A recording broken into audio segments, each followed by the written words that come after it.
नमस्कार दोस्तों, स्वागत है आपका आपके अपने YouTube चैनल शिक्षा 24/7 पर। और आज हम लेकर के आए हैं वीडियो 2021 का पेपर, जो सेकंड शिफ्ट का पेपर है। 27 दिसंबर को दो पेपर हुए थे, मॉर्निंग और इवनिंग शिफ्ट के अकॉर्डिंग। मॉर्निंग शिफ्ट का पेपर जो हम सोल्व करवा चुके हैं, आज हम इवनिंग शिफ्ट का पेपर सोल्व करवाएंगे। इस पेपर का आज का सबसे पहला प्रश्न जो है सोल्व करते हैं। बमरसिया जो है ये कौन से क्षेत्र का लोक नृत्य है? बमरसिया कौन से क्षेत्र का लोक नृत्य है? वागड़, मेवाड़, शेखावाटी या अलवर, भरतपुर।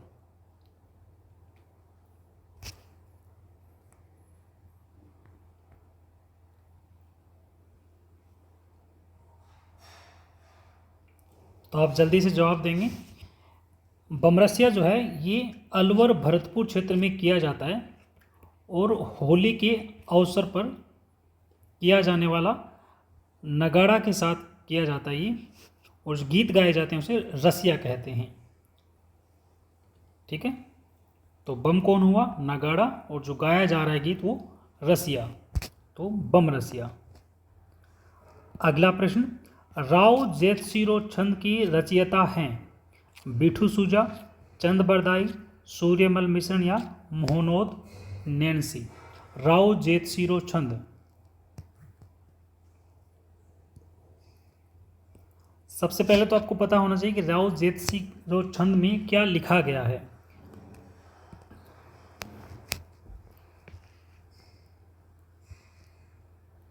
तो राव जेतसिरो छंद में जो राव जेतसी थे, राव जेतसी, और ये कहाँ के हैं? बीकानेर के।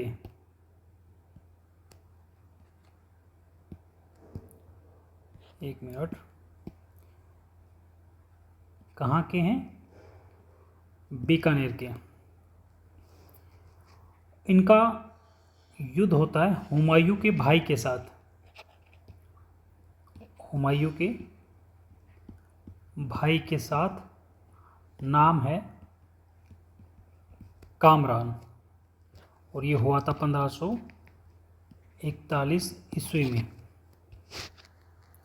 तो ये जो ऐतिहासिक वर्णन किया गया इस युद्ध का, उसे कहा गया राव जेतसिरो छंद। डेंगल भाषा में लिखा गया और इसे लिखा बिठू सुजा ने। हर पुराने पेपर के जो राजस्थान जीके का जो पोर्शन होता है वही हम सोल्व करवाते हैं। तो वीडियो के पेपर में से भी हमने राजस्थान जीके के जो महत्वपूर्ण प्रश्न है वही उठाए हैं। अगला प्रश्न है कि निम्नलिखित में से कौन सा कृषि जलवायु खंड क्षेत्रफल के अनुसार राजस्थान में सबसे बड़ा है?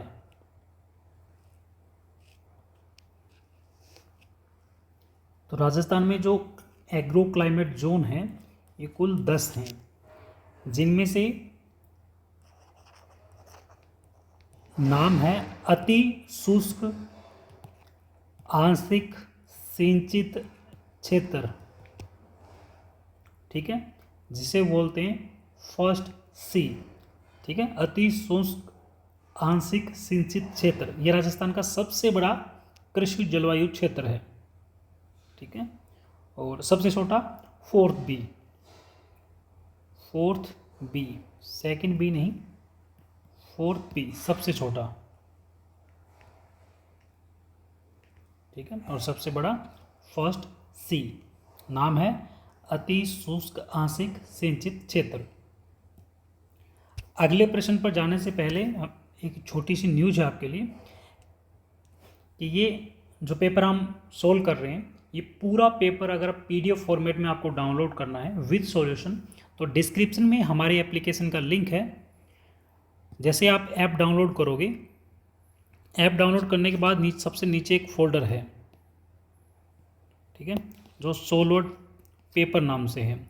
उसमें एक सब फोल्डर है राजस्थान सोलोड पेपर, जिसमें 1200 से ज़्यादा सोलोड पेपर अपलोड किए गए हैं, जैसे CET 10+2, graduation level, Patwar, video, police constable, clerk, RS pre, REET, first grade, second grade, सारे पेपर, यहाँ तक कि JEN के भी जो पेपर हुए हैं, RPSC और RSSB बोर्ड के सारे पेपर अपलोडेड हैं। तो अगर वो आप पढ़ना चाहते हैं तो लाइफ टाइम एक्सेस है, आप वहाँ जाके पढ़ सकते हैं। तो इन्फॉर्मेशन के बाद चलते हैं हम अगले प्रश्न पर।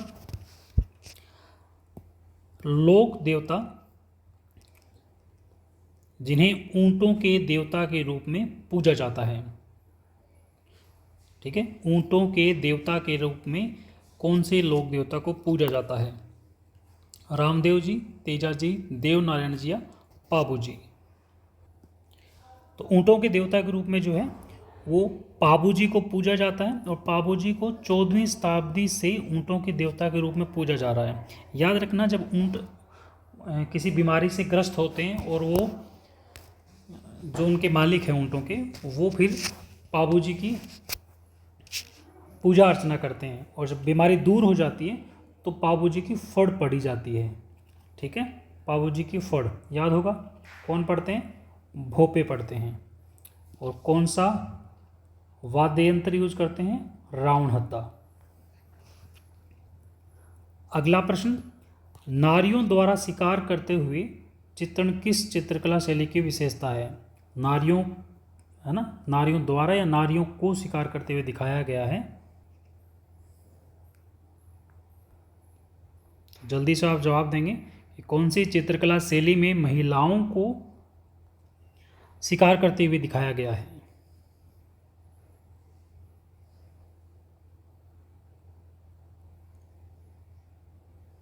तो कोटा शैली में जो है महिलाओं को शिकार करते हुए दिखाया गया है। अगला प्रश्न, अधोलिखित में से कौन सा आभूषण गले में नहीं पहना जाता? तिमनिया, आंवला, कांठला या मादलिया?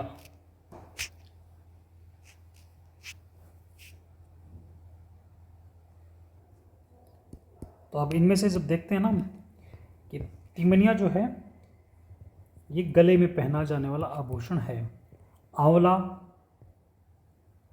नहीं है, कांठला या कंठी जिसे कहते हैं कांठला, और मादलिया, मादलिया राजस्थान के बहुत सारे क्षेत्र में बोलते हैं, है ना। और ये मादलिया जो है वो पुरुष भी पहनते हैं, महिलाएं भी पहनती हैं। आंवला जो है ये कड़े के साथ पहना जाता है ना। तो इस प्रश्न का सही जो ऑप्शन होगा नहीं पहना जाने वाला आंवला, बाकी तिमनिया, कांठला और मादलिया गले में पहने जाते हैं। अगला प्रश्न, माही नदी का किनारा कहलाता है, माही नदी का किनारा क्या कहलाता है? छप्पन, थली, कांठला या देवल?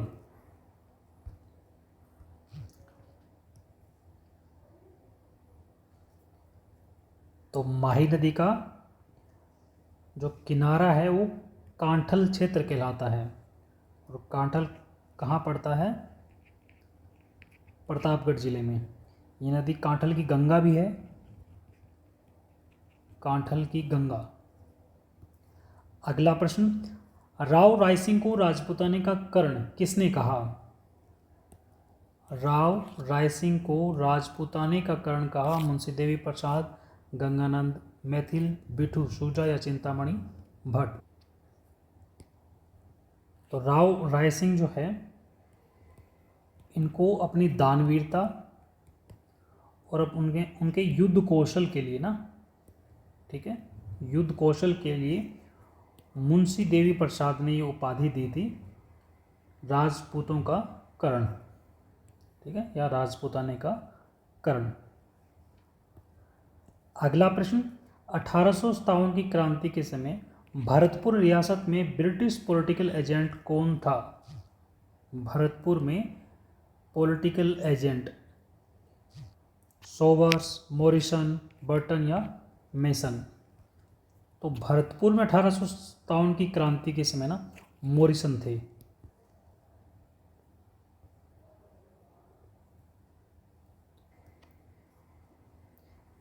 देखो, आप सभी को पता है कि राजस्थान के एकीकरण में से जो 7 चरण हुए उनमें से हमेशा एक क्वेश्चन कन्फर्म है, और एक 1857 की क्रांति में से कन्फर्म है।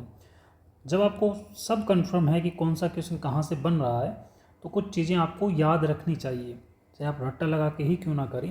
1857 की क्रांति के बारे में जो एजेंट टू गवर्नर थे, एजीजी जो थे, वो पैट्रिक लॉरेंस थे। कौन थे? Patrick Lawrence. सबसे पहले हम चलते हैं मेवाड़, जो सबसे बड़ा क्षेत्र था, वहाँ थे मेजर सोवर्स, याद रखिएगा, मेजर सोवर्स। फिर आगे मारवाड़ में आते हैं, मारवाड़ में थे मेक मोशन, ठीक है, कौन थे? Make motion. फिर जयपुर चलते हैं, यहाँ थे कर्नल ईडन। इसके आगे फिर कोटा चलते हैं, कोटा में थे जिनका गला काटा गया था, मेजर बर्टन।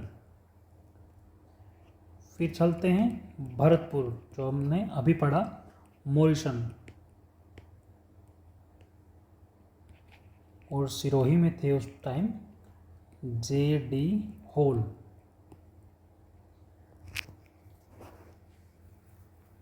तो 1 नंबर कंफर्म है, यही पूछा जाता है।